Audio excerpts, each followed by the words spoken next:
नमस्ते दोस्तों, मैं सुधा। मैं अपने चैनल शौकर कविता पे आप सभी का हार्दिक स्वागत करती हूँ।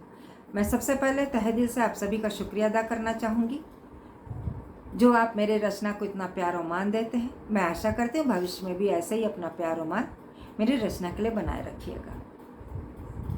दोस्तों, अगर अभी तक आप लोगों ने मेरे चैनल को सब्सक्राइब नहीं किया तो प्लीज़ सब्सक्राइब करें, साथ ही बेल आइकन भी दबाएं ताकि सबसे पहले मेरा वीडियो आप तक पहुँच सके। मेरी हर बार कोशिश होती है दोस्तों कि एक नया विषय लेकर के आपसे रूबरू हूँ। सो मेरी इस बार भी यही कोशिश है, एक नए विषय के साथ आपके सामने आ रही हूँ। आशा करती हूँ उसे पसंद आएगा। इस वीडियो को प्लीज़ अंत तक जरूर देखिएगा। तो चलिए शुरू करते हैं बगैर टाइम वेस्ट किए हुए। मैं अपनी नई प्रस्तुति रसोई घर की कहानी, रसोई घर की जुबानी। दोस्तों, आप सभी ने बहुतों की कहानी उन्हीं की जुबान से सुनी होगी। आज मैं यानी रसोई घर अपनी कहानी आपको सुनाने जा रहा हूँ। तो पेश है मेरी कहानी, मेरी जुबानी। मैं यानी रसोई घर। सबसे पहले अपना परिचय दूँ कि घर में अन्य कमरों की तरह मेरा भी एक कमरा होता है जो वो भी खूबसूरत सा दिखता है।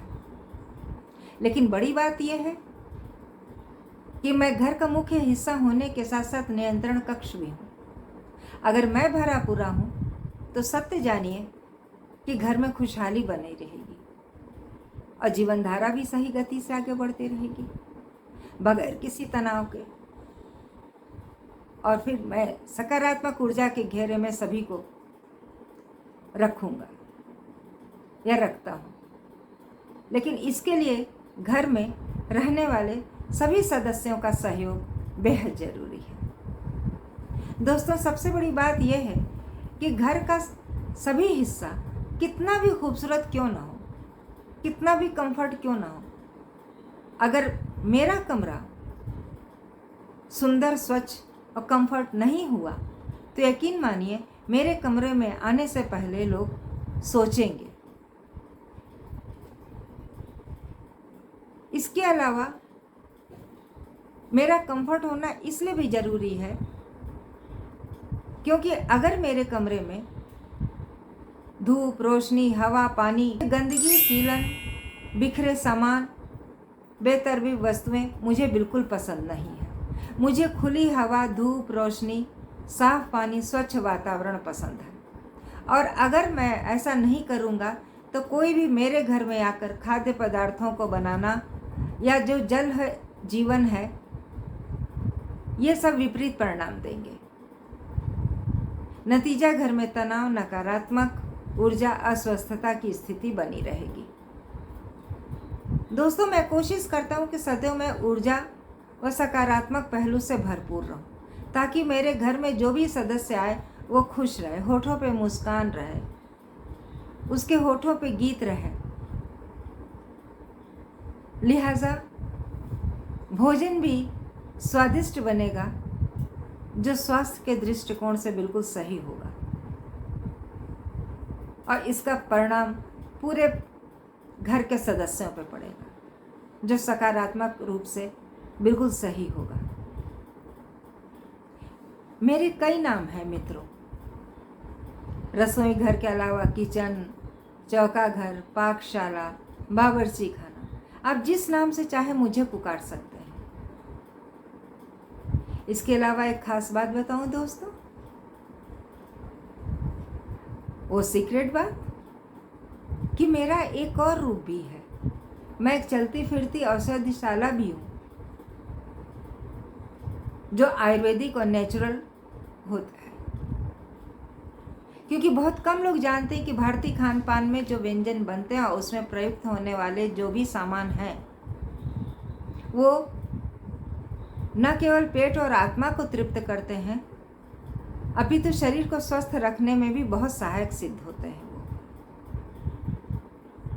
और स्वास्थ्य के दृष्टिकोण से बहुत सत्य और सही होते हैं वो। मित्रों, सबसे खास बात यह है कि आज भी लोग प्रातः स्नान कर मेरे कमरे में प्रवेश करते हैं और अपने इष्ट देव को स्मरण कर, माँ अन्नपूर्णा को, अग्निदेव को स्मरण कर दिन की शुरुआत करते हैं खाद्य पदार्थों को बनाने में। अगर दिन की शुरुआत इस खुशगवार मूड में हो तो निश्चित ही वहाँ पे सकारात्मक ऊर्जा का बहाव होता रहता है, क्योंकि वातावरण शुद्ध होता है, साफ सफाई रहती है, स्वच्छता रहती है। नतीजा जो कोई भी हम काम करेंगे वहाँ पर वो बेहद हर्षोल्लास के मूड में करेंगे, फिर तनाव का कोई भी उसमें अंश नहीं होता है, जो एक अच्छी बात है।